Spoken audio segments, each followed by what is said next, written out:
kulanti wanaagsan halkan waa Gra TV qodobada warkana waxa ugu waaweyn Axmed Madoobe oo magangalye ka dalbaday dawladda Itoobiya xilli dawladda federaalka awood ciidan ay u adeegsanayso soo qabashadiisa iyo Addis Ababa oo heegan gelisay kumanaan kamid ah ciidamadeeda oo suurtagal ay tahay inay ku wareejiso hogaamiyaha Jubbaland madaxweynaha Djibouti oo ka shaqeynaya kulan degdeg ah oo dhaxmara madaxweynaha Soomaaliland Cabdiraxmaan Cirre iyo madaxweyne Xasan Sheekh Maxamuud iyo xukuumadda Ismaaciil Cumar Gelle oo rajo wanaagsan ka muujisay in la dhameeyo khilaafka gaamire u dhaxeeya labada dhinac Jubbaland oo dawladda rida ugu yaartay dawladda federaalka Soomaaliya iyo arintan oo banaanka keentay halis weyn oo ah in Axmed Madoobe suurtagal ay tahay inuu dib ugu laabto fikirkiisa al-shabaabnimada iyo xubno uu kamid yahay kulan jiis oo dawladda ka dalbaday in si degdeg ah looga hortago halista hogaamiyaha Jubbaland Puntland oo ku eedeysay dawladda federaalka Soomaaliya in colaad beeladi ay ka hurinayso gobolka Mudug oo dagaal lagu hoobtay ay ku soo laabteen sidoo kale idiin soo gudbin doonaa warbixin ku aadan dagaalka dawladda federaalka iyo maamulada Jubbaland iyo Puntland oo lagu tilmaamay mashruuc la rabo in lagu dhaco kheyraadka dalka oo shidaalku ugu horeeyo laguna jahawareeriyo shacabka iyo siyaasiyiin caan ah oo soo jeediyay bulshada inay ilaashadaan kheyraadkooda qodobadaas aad ku daawan doontaan warkee baweynaha hadii laga helo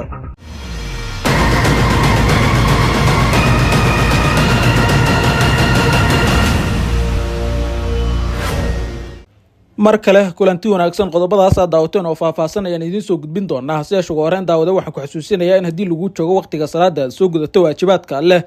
dibna ugu soo laabato daawashada muuqaalka aynu ku bilownaa sida ay xaqiijinayaan ila waradi lagu kalsoon yahay oo ku sugan magaalada Kismaayo ee xarunta ku meel gaarka ah dawlad goboleedka Jubbaland madaxweynaha maamulkaas ee dib isku doortay Axmed Madoobe ayaa saacadii la soo dhaafay waxa kulamo xasaas ah oo la qaatay saraakiil ka socota sirdoonka dawladda Itoobiya isagoo ka dalbaday magangalyo xukuumadda ra'iisul wasaaraha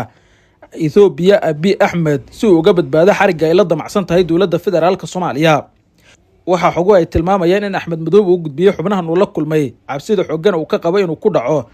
gacanta dawladda federaalka Soomaaliya iyo sidoo kale inuu u gacan galo awoodaha ciidan ee dawladdu ay ku daabulayso deegaanada dawlad goboleedka Jubbaland waxa xubnaha xogtan warbaahintu ay ka soo xigatay ay tilmaameen in uu ka dalbaday xubnaha sirdoonka ah in dawladda Itoobiya ciidamo fara badan ay ku wareejiso maamulkiisa si iskugu difaaca magaalada Kismaayo ee xarunta ku meel gaarka ah dawlad goboleedka Jubbaland amaba in haddii xaaladda ay ku xumaato uu helo deegaano u baxsado oo Itoobiya ka tirsan oo gudaha wadankaas lagu difaaco waxa ugu ay sheegayaan in dawladda Itoobiya durba ay bilowday dhaqdhaqaaqyo ay uga jawaabayso codsiga madaxweyne Axmed Madoobe waxaana socda diyaarinta kumanaan kamid ah ciidamada Itoobiya oo ku biiri kara xaaladaha qasan ee xilligan ka dhex taagan dawladda federaalka Soomaaliya iyo maamulka Jubbaland si Abiy Ahmed iyo maamulkiisu ay uga faa'iideystaan qalalaasaha Jubbaland ka soo cusboonaaday iyo sidoo kale xiisadan maadaama Itoobiya dhankeeda ay dagaal adag kula jirto dawladda federaalka Soomaaliya ayna doonayso inay ka faa'iideysato dagaalka Axmed Madoobe iyo dawladda dhexe Addis Ababa ciidamadeeda oo horey dhaqdhaqaaqyo uga waday deegaanada dawlad goboleedka Jubbaland oo soo masaafuriyay mas'uuliyiin dawladda federaalka ka tirsan oo doolo horey uga degay ayaa waxa laga cabsi qabaa hadda in ay aadaan dhinaca magaalada Kismaayo oo isku gadaamaan Axmed Madoobe hoyga uu ka degan yahay halkaas iyo madaxtooyada si difaac adag ay u galaan arintaas waxay keeni kartaa in dagaalo toosa ay ka dhex qarxaan ciidamada dawladda Soomaaliya ay u adeegsanayso soo qabashada Axmed Madoobe iyo kuwa Itoobiya dagaalkaas ayaa sii ballaaran kara oo suurtagal ay tahay inuu isku sii bedelo dagaal guud oo Itoobiya iyo Soomaaliya fooda isku daraan durba dhaqdhaqaaqyadan socda iyo xiisadda waxa qayladaan ka soo saaraya dawladaha deriska iyo midowga Afrika oo dhankooda uga digay dawladaha deriska inay ku milmaan xaaladda ka sii daraysa ee Jubbaland iyo dawladda dhexe xilligan ka dhaxaloosan si kastaba wax u muuqata in Abiy Ahmed iyo maamulkiisu fursad weyn u arkaan dhaqdhaqaaqyadan soo cusboonaaday ayna aaminsan yihiin inay tahay wada kale ay kula dagaalami karaan dawladda Soomaaliya iyadoo dhanka kale horey xiriir uga dhaxeeyay dawladda Itoobiya iyo sidoo kale maamulka Puntland oo isna dagaal siyaasadeed oo xooggan uu kala dhaxeeyo dawladda federaalka waxa cabsi dhanka kale laga muujinayaa in hub culus Itoobiya ay soo geliso deegaanada dawlad goboleedka Jubbaland si loogu gacan geliyo Axmed Madoobe iyo taageerayaashiisa xitaa shacabkana gacantooda ugu dhaco hubkaas si dagaalku u noqdo mid ka ballaaran hadda inta la filayo dawladda federaalku dhankeeda waxay sii laba jibaaraysaa qorshe ay ku doonayso inay ku soo qabato Axmed Madoobe iyadoo xitaa kaashanaysa booliiska adduunka ee Interpolka ay ka dalbatay in ay Axmed Madoobe u soo gacan geliyaan maadaama waaran ay u jartay maxkamadda gobolka Banaadir si loogu maxkamadeeyo doorashadii uu ku qabtay magaalada Kismaayo ee xarunta ku meel gaarka ah ee dowlad goboleedka Jubbaland, taas oo dowladda federaalku ay qaadacday kuna tilmaantay inay tahay sharci darro. sidoo kale waxaa maxkamadda gobolka Banaadir waaranka ay soo jartay lagu eedeeyay Axmed Madoobe in khiyaano qaran uu ku kacay iyo in sirta qaranka uu gudbiyo dowladda shisheeye. dowladdu sidoo kale waxay bilowday qorshe ay dhammaan albaabada dibadda uga soo xirayso hogaamiyaha Jubbaland, iyadoo dhinaca dalka Kenya xoogga uu saarayo ra'iisul wasaaraha Soomaaliya Xamse Cabdi Barre oo ganacsatadii dhaqaalaha ku taageeri jirtay Axmed Madoobe kulamo uu la qaatay ku qanciyay inay joojiyaan lacagaha Axmed Madoobe ay siinayaan si loo cunqabateeyo. waxaa sidoo kale xukuumadda William Ruto iyadana lagu qanciyay in gebi ahaanba ay meesha ka saarto taageerada hogaamiyaha dowlad goboleedka Jubbaland. si kastaba xaaladda Jubbaland iyo dowladda dhexe ayaa u muuqata marba marka ka dambaysa mid sii adkaanaysa. dhinacyadu jawaabaha ay isweydaarsanayaan ayaa kuwa xanafta sii kordhinaya, waxaana Axmed Madoobe uu muddo kooban hadda u qabtay in ciidamada dowladdu ay keentay Ras Kamboni ay uga baxaan magaaladaas, haddii kalena ay la kulmi doonaan weerar culus. waxaa arrintaasi ku soo aadaysaa iyadoo in ka badan 300 oo ciidamada Jubbaland ka tirsan ay isku dhiibeen dowladda federaalka Soomaaliya kadib markii duulaamo u diray Axmed Madoobe lagana soo dejiyay magaalada Muqdisho ee caasimadda Soomaaliya si loo qarameeyo ay ugu biiraan ciidamada xoogga dalka. waana suurtagal in dib loogu celiyo deegaanada Jubbaland oo loo adeegsado dagaalka Axmed Madoobe maadaama deegaanka iyagu si fiican u kala yaqaanaan. qaybihii hore warka Garaatiif ayaa daawanaysaan. madaxweynaha dowladda Djibouti Ismaaciil Cumar Geelle ayaa ka shaqeynaya kulan degdeg ah oo dhexmara madaxweynaha Soomaaliya Xasan Sheekh Maxamuud iyo hogaamiyaha cusub ee Somaliland Cabdiraxmaan Ciro, kaas oo ka dhaca magaalada Djibouti ee caasimadda dalka Djibouti. dowladda Djibouti oo rajo weyn ka muujinaysa in la sii anba qaado wadahadallada labada dhinac ee hore hakadka u galay uuna soo agaasimay madaxweyne Ismaaciil Cumar Geelle ayaa xoguhu tilmaamayaan in casuumaad rasmi ah u soo dirtay madaxweyne Xasan Sheekh Maxamuud iyo madaxweynaha cusub ee Somaliland Cabdiraxmaan Ciro si kulan ay ugu yeeshaan madaxtooyada madaxweyne Ismaaciil Cumar Geelle ka hor inta aysan dhicin xilli wareegista Cabdiraxmaan Ciro. waxa ugu ay sheegayaan in madaxweyne Xasan Sheekh Maxamuud uu aqbalay casuumaadaas. dhankiisa Cabdiraxmaan Ciro ayaan weli xog laga helin, waxaase suurtagal ah in dhankiisu uu dib u dhigo maadaama xilligan ay ku furan yihiin mowjado siyaasadeed oo ku aadan inuusan doonaynin ictiraaf Somaliland ay hesho iyo inuu ka shaqeynayo in gobolada waqooyi koonfurta dib la iskugu biiriyo, arrintaas oo ay ku furan xisbiga kulmiye ee madaxweynihii hore ee Somaliland Muuse Biixi Cabdi hoggaanku u ahaa. waxaa Cabdiraxmaan Ciro la sheegay inuu dhankiisa qorsheynayo kadib marka xil wareejintiisu ay dhacdo inuu u baxo magaalada Djibouti ee caasimadda dalka Djibouti si halkaas uu ugula kulmo madaxweynaha Soomaaliya Xasan Sheekh Maxamuud, sidoo kalena uga jawaabo casuumaadda madaxweynaha dowladda Djibouti Ismaaciil Cumar Geelle. dad badan ayaa rajo ka muujinaya in wadahadallada Soomaaliya iyo Somaliland markan haddii si dhab ah loo wajaho ay guuleysan doonaan oo Somaliland iyo dowladdu ay isku afgaran doonaan laba waddo midkood oo ah in dib loo midoobo amaba in la kala go'o, taas oo sharci noqon doonta tii lagu heshiiyana dunidu ay ku qasban tahay inay aqbasho. madaxweyne Ismaaciil Cumar Geelle waxaa markan dadaal u gelinayaa in dib aysan u fashilmeen wadahadalladu oo ay noqdaan kuwo mira dhala, waxaana arrintan iyo sida xilligan lagu wada heelan yahay ay si weyn uga soo ifbaxday shirka Heritage ee lagu qabtay magaalada Djibouti ee caasimadda dalka Djibouti, kaas oo dhinacyada ka qayb galay ee dowladda federaalka iyo Somaliland ka socdayba ay muujiyaan dabacsanaan badan iyo in wadahadalladu ay yihiin lagama maarmaan iyo halkii lagu dhammayn lahaa khilaafka gaamure ee u dhexeeya gobolada waqooyi iyo koonfurta. dhanka kale madaxweynaha Djibouti Ismaaciil Cumar Geelle waxaa khudbad uu jeediyey oo ugu baaqay siyaasiyiinta in aan la quusin bulshada Soomaaliyeed islamarkaana aan la niyad jibin oo dib u midowga amaba kala gurashadu ay tahay mid ku imaan doonta wadahadallo toosa, arrintaas oo halka keliya ee xalku uu ku imaan karaa. sidoo kale madaxweynaha Djibouti waxa uu ugu baaqay bulshada Soomaaliyeed oo dhan in ay horumarkooda iyo nabadooda ka shaqeeyaan, isagoo sheegay in Soomaaliya xilligan ay ka mid tahay meelaha dunidu isha ay ku wada hayso khayraadka ceegaaga iyo sidoo kale mandiqada istiraatiijiga ah ee dhacdana ay uga faa'iideysan karta caalamka iyo la macaamilkiisa. si kastaba waxa isha lagu wada hayaa kulankaas iyo waxa ka soo bixi doona,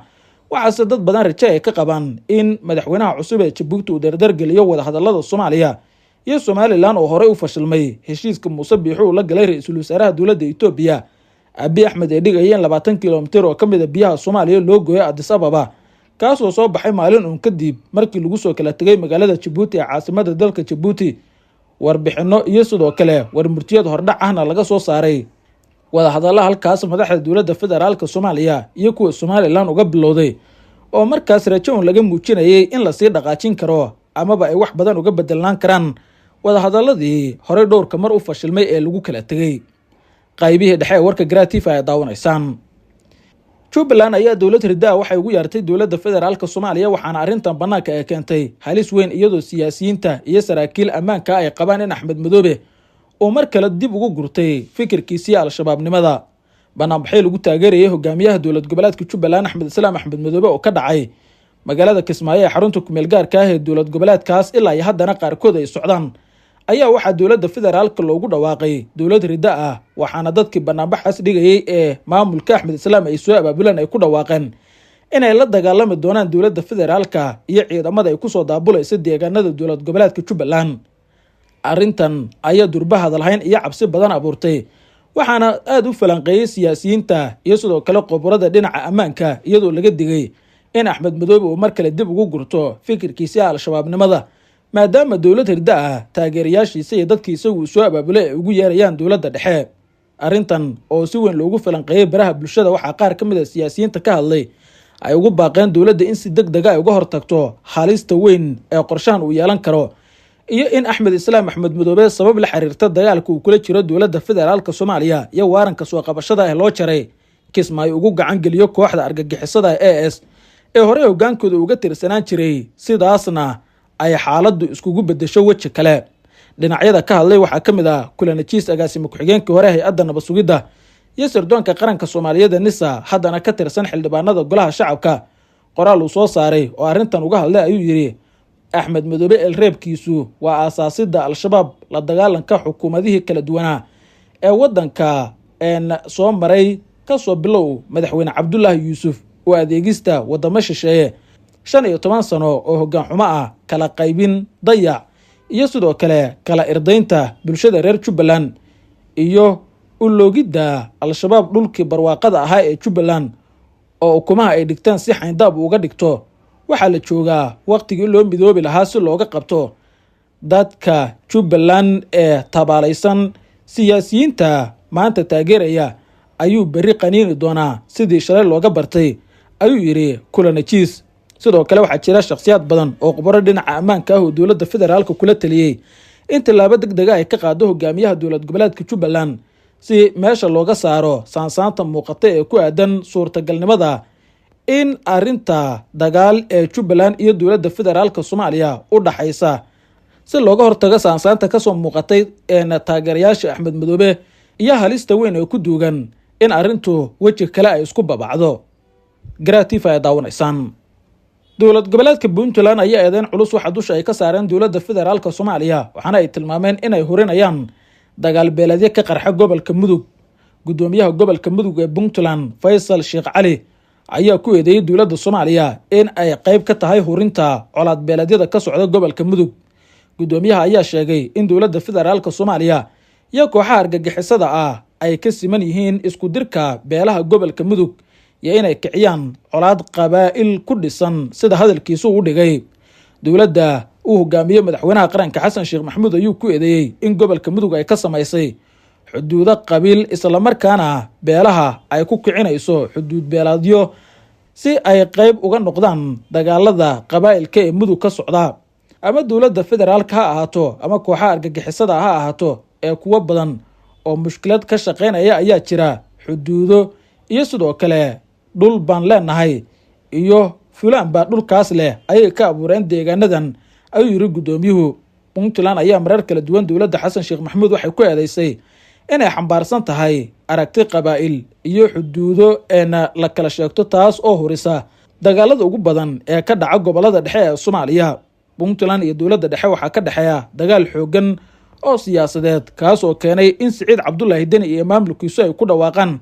in gebi ahaanba aysan la macaamilaynin oo xiriirka u jareen dowladda federaalka Soomaaliya. waxaana eedeyntan ay ku soo aadaysaa iyadoo xiisadu marba marka ka dambaysa ay sii xoogaysanayso. dhanka kale dowlad goboleedka Puntland waxaa si adag ay uga jawaabeen dhaqdhaqaaqyada siyaasadeed ee dowladda ay wado, waxaana ay tilmaameen inaysan jirin cid ay ka adkaan karto dowladda madaxweyne Xasan Sheekh Maxamuud ee ay tahay in sharciga iyo nabadda loo soo laabto,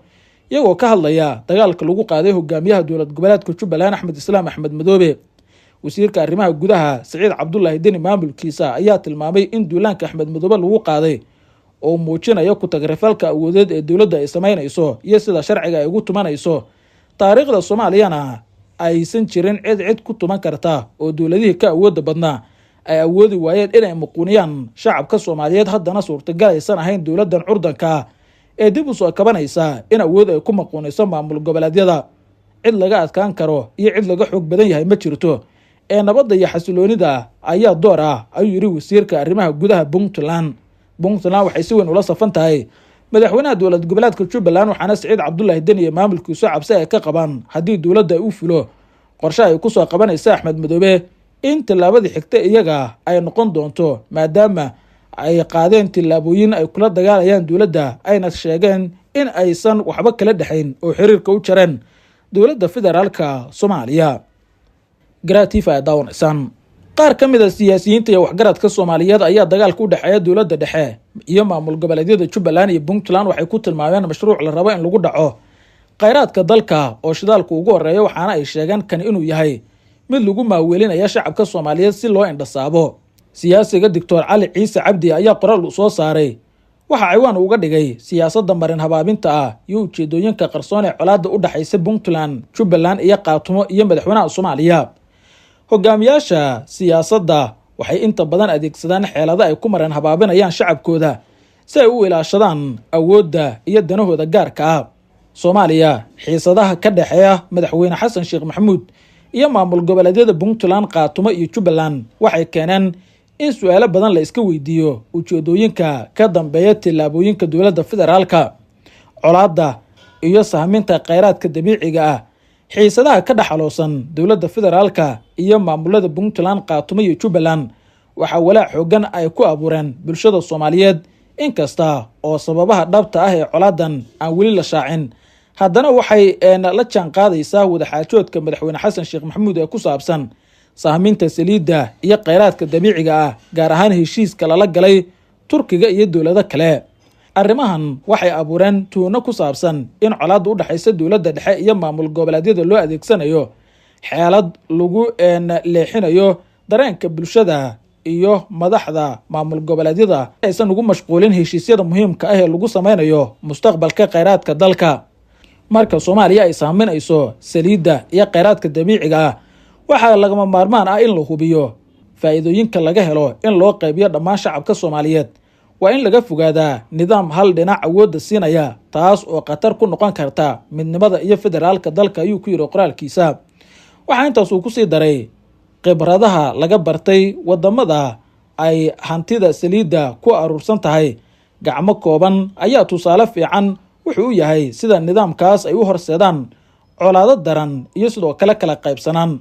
waa halis haddii Soomaaliya ay noqoto dal hal qabiil uu yeesho kheyraadka maadaama taas ay si fudud u abuuri karto awood dhaqaale oo aan lala qaybsan karin hal dhinac oo gacanta ku dhiga faa'iidooyinka shidaalka wuxuu awooddaas u adeegsan karaa caburinta maamul goboleedyada iyo shacab kale si kastaba wuxuu si weyn uga digay in xiisadaha xilligan jira iyo kala qaybsanaanta iyo sii kala fogaanta dowladda dhexe iyo maamul goboleedyada beelaha daarood oo dhinac maray ay keeni karaan in xaaladdu ay sii adkaato hadhowna la wadaagi waayo kheyraadka dalka haddii dibadda ay hadda iska taagaan nidaamka siyaasadeed ee jira isagoo soo jeediyey in khilaafka si degdega loo joojiyo loona wada jahaysto ka faa'iidaysiga kheyraadka dalka iyo horumar sidii loogu tallaabsan lahaa guud ahaan intaasaan kusoo gabagabaynayaa wararkii ugu dambeeya arrimaha siyaasadda daawad haddii ay tahay markii ugu horreysay ee channelkaad soo booqato nugu soo biir subscribe dhow sii shaargaraa saaxiibo badan si uu gaaro tani kulanti dambe ammaan Allah